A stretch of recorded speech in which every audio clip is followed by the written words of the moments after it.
Hi, everybody, and welcome to Headway, a show that informs our audience about political issues and introduces them to politicians and political advocates. With primary election day coming up on September 1st, I will be interviewing candidates for the 4th Congressional District of Massachusetts.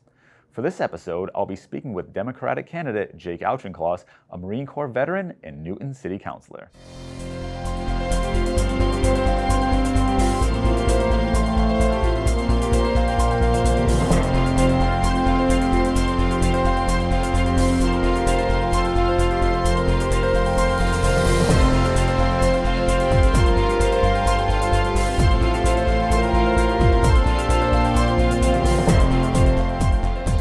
Like I mentioned in the opener, we're here today with Jake Auchincloss, and he's running for the Congressional District 4 of Massachusetts in the Democratic primary. Welcome, Jake. How are you today? I'm well, thank you. I appreciate you having me on. Yeah, no problem. Thank you for coming. So, can you start off just by giving us your background and why you decided to run for this office? I'm a Marine veteran. I am a city councilor in Newton, and as of 4 months ago, I'm a new dad. I'm running because Donald Trump's America is not the America I fought for as a Marine captain. It's not the America I worked for as a city councilor in Newton. And at a time when leadership in Washington, D.C. has failed us, we need more than ever strong leadership from Congress. And in Congress, I'm going to be a leader on gun safety, going toe to toe with the NRA to make sure that no civilian owns a weapon of war. On making sure that we listen to science, not showboating, to beat the coronavirus and curb climate change. And on an inclusive economic recovery that transitions us to a clean energy economy and that makes sure that no one gets left behind. I've done that as a city councilor. I've built coalitions to get hard projects passed. And as a member of Congress, I'm going to be someone who local and state elected officials and constituents north and south of the district can count on to be a partner in Washington, D.C. It's why I have the endorsement of the Boston Globe. Yeah. So, what's campaigning been like for you during the pandemic? Obviously, you can't shake hands and go around to as many events as you'd want to and knock on doors. So, what's it been like for you? Well, I think as it has been for everybody in Massachusetts, it's been a little bit surreal, right? I mean, we're social creatures naturally, and we have been, I think, separated artificially, and it has created dislocations for us. It's created, I think, a lot of anxiety and stress. For me in particular, it's been a really, especially the first 3 months, was a really dissonant time because on the one hand, my son Teddy was born April 8th, and my first child. It was some of the happiest weeks of my life, getting to know him, and at, yet at the same exact time, we were sliding further and further into catastrophe as a country. And so it was like, on one hand, some of the happiest days of my life with Teddy, and on the other hand, some of the darkest days of my life as a citizen, watching a country that I love slide deeper and deeper into crisis. And that tension between those two things, I think, has really fueled the last 6 months of this campaign. Because as I look to Teddy, I think I don't want to be the first generation that leaves this country worse than we found it. And that is an obligation that everybody has, not just elected officials, but all citizens. And as a member of Congress, it's going to be what drives me every day. Yeah. So, speaking of the pandemic, like, what ideas do you have for pandemic relief, and how do you think it's going so far? And what would you like to see happen now, and what would you like to see happen once if you get into Congress in January when you start up in Congress? Because I'm sure the pandemic's not going to be completely resolved by then. So, what would you like to see happen? Well, this pandemic response has been marked by malice, incompetence, and negligence at the federal level, and heroic actions, collaboration, and science driven policy at the state and local level. We're seeing people like Charlie Baker, um, the mayor of Attleboro, the mayor of Fall River, the mayor of New Bedford, the mayor of Newton. We're seeing state and local leaders respond by listening to public health experts and by doing the best they can in a series of impossible trade offs, but they have no support at the federal level. We still don't have enough testing. We still don't have enough PPE. It's an embarrassment when you compare the United States to countries like Germany or South Korea that we're dealing with, we're dealt the same set of cards and just played them a lot better because they had competent leadership.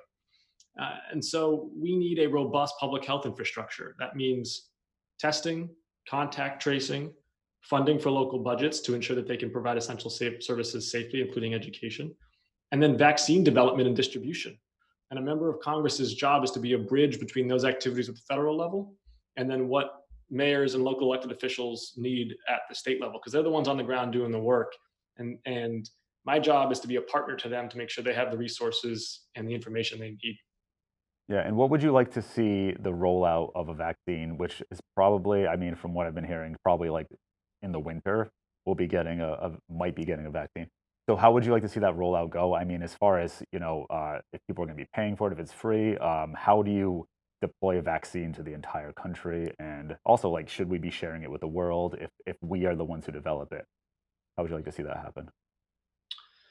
So I think there's generally two dimensions of vaccine development: safety and efficacy. And this is something I grew up with. My dad is Tony Fauci's number two, actually, at the National Institutes of Health. So this is an area that I have was around my kitchen table as a kid.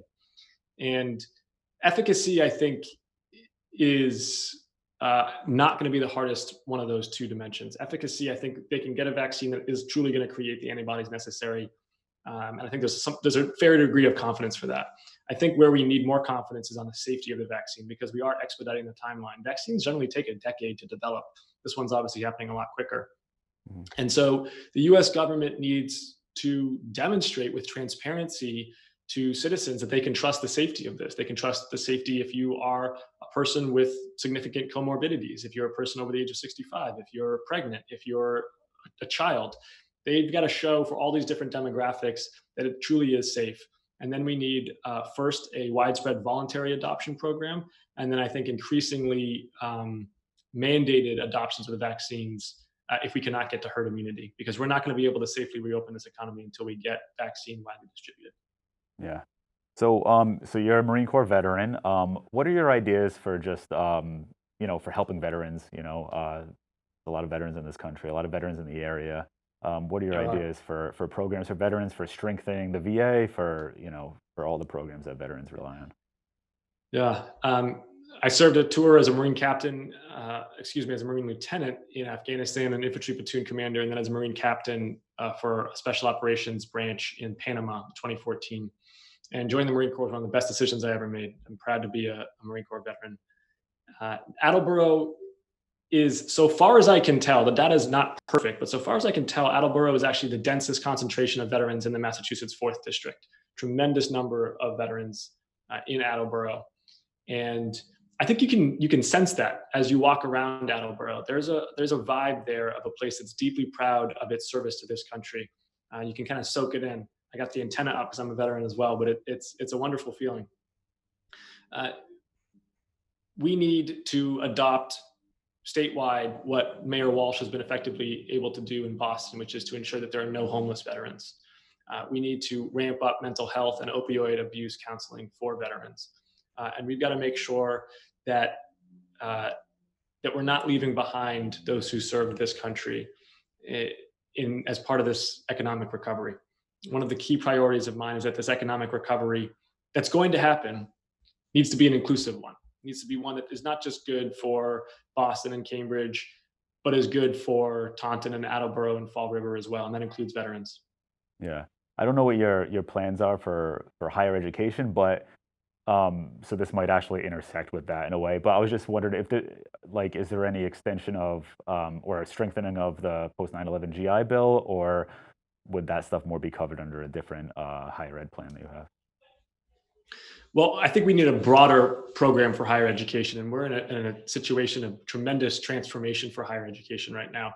I was touring Bristol Community College with State Rep Carol Fiola a few days ago in Fall River. Bristol Community College, to me, is an exemplar of the type of educational opportunities we need to be providing to people. It is a state-of-the-art facility. It is and can continue to team up with employers to provide the right skills to people seeking employment in southeastern Massachusetts. And that should be a hugely subsidized, if not free, aspect of education. Associate's degrees and technical vocational training need to be something that everyone can count on as a rung up in social mobility. Yeah. What are your healthcare plans? Where are you? Are you on board with the Medicare for all? Are you on board with more of a like just an expansion of the ACA? What? Yeah. Where are you exactly on healthcare? Yeah, as I alluded to earlier, I grew up in a healthcare family. My brother was on the front lines of COVID response at the MGH. My dad is Tony Fauci's number two. So my healthcare principles were really formed around the kitchen table growing up. And I have three core healthcare principles. One is that healthcare is a human right. It's not a job perk. Being sick is scary enough without having to worry about going bankrupt because of it. Number two is that women need to control their own reproductive decisions. That means Title 10, Planned Parenthood funding. That means ending the global gag rule. We've got a lot of work to do as a country to ensure that women control their own reproductive decisions. I'm proud to have the support of State Representative Pat Haddad, who was one of the leading sponsors of the Roe Act on Beacon Hill. And then number three is that investing in basic medical research and in teaching hospitals that advance clinical care is the best way that we're going to cure patients and that we're going to drive forward the Massachusetts economy, which is hugely dependent on healthcare and the life sciences. I think the best way to achieve those three principles is to build on the success of Obamacare. We can introduce a public option, we can strengthen the individual mandate, we can smooth out the reinsurance markets, and we can finally allow Obamacare to achieve its full potential. It's a good law. It's got a lot of potential. It's been thwarted for the last 10 years by Republicans, but under President Biden and with a blue Congress, we can finally get those final 30 million Americans the care they deserve and ensure that all Americans have access to affordable, high quality care and lower prescription drug prices. Speaking of healthcare, how would you plan on tackling the opioid crisis? It's really a huge problem here in the Northeast.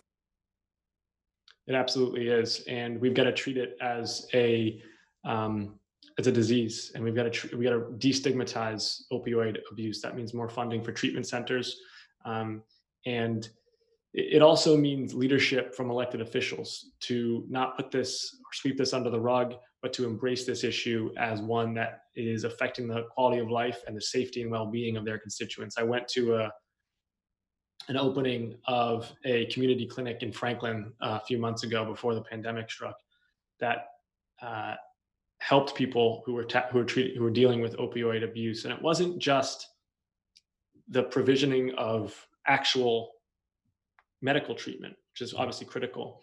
It also created wraparound social support services, grandparents talking to grandparents, moms and dads talking to other moms and dads, people who are suffering from substance abuse able to connect with one another. It was an entire community footprint where people could be galvanized to support one another in this challenge. And I think those are important aspects of this response, not just the medical treatment, which of course is necessary as well, and expanding the number of beds available as well. Yeah. So, are you in favor of a standing order? So, here in Massachusetts, there's a standing order for Narcan. You can just go into a pharmacy and get it, which a lot of people believe is a great step in saving lives. So, are you in favor of a standing order for Narcan at a national Narcan level? saves lives. Yeah. Narcan saves lives. First responders should have Narcan, and anybody should be able to get Narcan who needs it because it's the data is clear. It saves lives, gives people a second chance to recover. Yeah. So, can we talk a little bit about just the gap between high income and low income in America? Any plans? I mean, minimum wage is obviously one thing, but how do you plan on just kind of strengthening the middle class and just closing that gap between rich and poor in America? Absolutely. And when the Boston Globe endorsed me, they said Auchincloss is the best prepared to represent a district of haves and have-nots. And unfortunately, the Massachusetts Fourth is a microcosm of economic inequality in the United States. We have areas of this district that are affluent. We have areas of this district that have been struggling for a long time now. And whatever economic recovery we embark upon, and we will get there, it needs to be one where a rising tide lifts all boats, where everybody is going to get back on their feet. Yes, that means a minimum wage. Yes, that means strengthening the pension system so that everyone has a dignified retirement.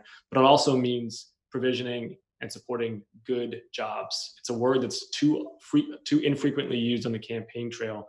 Jobs. I've put together a plan working with scientists, business leaders, union leaders, and state and local elected officials to create great jobs in the life sciences manufacturing sector. Now, this is a growth sector. There is increasing economic and political tailwinds behind domesticating a huge portion of our supply chain for both small molecule prescription drugs, but also this really fancy large molecule biotech treatments. A lot of this R&D is happening in Boston and Cambridge, has been for decades now. That's great. That's a great economic engine for Massachusetts. but it's one that's really concentrated there in Boston and Cambridge. The next step for us to build on that success is through the manufacture of these small molecule treatments, these large molecule treatments, medical supplies, antibiotics. If the research is happening in Massachusetts, why shouldn't the manufacturing be happening in Massachusetts? I'll give you an example. Right outside of Philadelphia, they recently built a $1.1 billion manufacturing facility for large molecule biotech treatments, created 2,000 jobs, median salary of 6 figures, many of which did not require, more than an associate's degree. The research that manufacturing facility is based on happened right here in Boston. That should be a challenge and a call to action for every Massachusetts elected official. Why are they not building that plant in southeastern Massachusetts? Why aren't they partnering with Bristol Community College to train people to work in those jobs that pay such a good salary and secure such a high quality of life? That's what I want to work in. I want to be a convener working with business, science, state and local electeds to create those jobs here in southeastern Mass. And how do you incentivize companies to do that, to bring the jobs here? I missed the word. How do you incentivize companies to bring the jobs here? So I've talked to some of these investors, and there's a suite of things. One is federal CapEx tax credits, so capital expenditure tax credits. That's where a congressman can help. But it's not just that. In fact, tax credits are really one of the lower rungs in the ladder for them. They're looking for a very highly skilled workforce, and they're looking for good access to transportation and utility infrastructure. We're working on that in southeastern Mass. South Coast Commuter Rail is a great start. Utility access is actually already pretty good. We already have a skilled workforce, and we have a workforce that's ready to be upskilled relatively easily. We just need those partnerships between academics, business, and secondary education outfits and unions. That's happening in Gloucester, for example, right now with the Gloucester Marine Genomics Institute. It can absolutely happen in Bristol County as well. Okay. Can you talk a little bit about your ideas for foreign policy? So like Middle East, just the endless wars that we've been involved in lately, just where you are on foreign policy, what your plans are. Yeah, I'm a veteran of these failed forever wars, and I could see on the ground the futility of the mission in Afghanistan. The U.S. Inspector General said bluntly, quote, "The American people have constantly been lied to about Afghanistan, and those lies are plain to see when you're there." We need to end these forever wars that have cost $6 trillion and hundreds of thousands of lives. And we need to reinvest that money and attention to rebuilding our infrastructure, our education system, and our healthcare system here in the United States. We got a lot of work to do. That does not mean that America abandons its global leadership. Far from it. We need to pivot towards China and constrain China's geopolitical ambitions. That means stronger multilateral ties with Japan, South Korea, Australia, the ASEAN states, Africa, and not allowing China to use the South China Sea as its own fiefdom. Those are global waters and they need to remain as such. So we've got to extract from the forever wars while still ensuring that Israel's security is sacrosanct, invest in home and infrastructure, education, and healthcare, and pivot to China to constrain its geopolitical ambitions. Yeah. So back to domestic policy. We're in a moment right now where people are demanding that racial justice and police reform happen. What are your plans around that? Yeah, I'm the chair of public safety in Newton. This is an issue I've been working with for quite a while now. And I think it's important to really emphasize that at the local level, racial justice does not just intersect with policing. It has certainly been a salient issue in the last few months, but racial justice intersects as well, perhaps even more so with housing, especially in places like Newton. I've been a champion for inclusive, affordable housing in Newton over the last 5 years, and I've earned the support of some of the leading housing and civil rights advocates in the city because of that.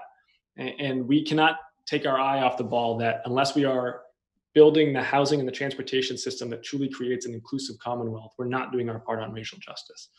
Specifically with police reform, I think we need to reimagine public safety. I think that there are functions that don't need to be done necessarily by police departments, and that those functions and the funding can be transferred over elsewhere. And we also need to demilitarize our police capacity here in the United States. Since 9/11, there's been this inversion, and I wrote an op-ed about this, in that we are increasingly asking our military to police people overseas while our intelligence and police forces here at home have been turned inward and have almost militarized the public square. I think we've got to stop that inversion. We need to stop having our military police people overseas, and we need to make sure that our police are truly knit into the fabric of their communities. Yeah, and it's interesting. It's like the some of the military contractors just kind of shifted to like, oh yeah, we can probably sell this stuff to cops now too, you know? So Yeah, we uh, don't need tanks on our streets. yeah, yeah, definitely. Can you talk about your ideas for immigration? I know it's been kind of a mess lately. So do you want to talk a little bit about your ideas for immigration reform, whether you're for a path to citizenship, what your ideas are for border security, just the whole gamut? Yeah. Yeah. Yeah, so I'm absolutely for a path for citizenship. Uh, it's hard to think of a region of the world that is more enriched both economically and socioeconomically by immigration than Massachusetts. We bring in some of the best and the brightest, some of the most ambitious people of all skill levels from around the world. And they do great things here in Massachusetts. They create jobs, they create vibrancy and dynamism. And with the subversion of our student visa program and with the general bullying and vitriol towards immigrants that have come from this administration, I think that's hurt Massachusetts more than anybody else almost. Um, and so I'm strongly pro immigrant. I think we need a pathway to citizenship for those who are here. I think that we need to raise the cap for the number of refugees that are allowed in this country, as Vice President Biden has proposed, and which I support. And we've got to streamline the visa program so that people can come here, get an education here, stay here, and create jobs here. Yeah. And do you think, I mean, I know this has been a talk in the past few years where, you know, certain refugee groups were given like no end, and then all of a sudden they had an end to when they were allowed to be here. You know, I think this was some of the Southeast Asian refugees. All of a sudden there was, oh yeah, you don't get a free pass forever. Now, if you didn't become a citizen by now, your green card is going to expire, because there were like no expiration dates on some green cards for refugees, and now there are. So, what are your thoughts on that? I think we need, in general, our policies need to support a principle, and the principle is that we welcome refugees and immigrants in this country. We are a nation of immigrants. You know, the very first people who came here were refugees. We want to build on their potential and their promise, and we want to make them feel welcomed and included here. Yeah. Uh, so, if elected, can you talk about? You can go into as much detail as you want. You can either your first single bill that you want to write while you're in Congress, even if you have it kind of written already, which is possible. And if you want to talk about a few, you can too. Yeah, it's hard to assert exactly what the first priority would be because it depends a little bit on who gets elected president on November 3rd. Mhm. If we've got a Donald Trump second administration, you know, heaven forbid. Unfortunately, the priorities might be different. We might be in a battle to save the Constitution and the country at that point from a dictator. If we have a President Biden, as I hope and expect that we will, I think we need a Main Street Relief Act, and we need to secure relief for local budgets.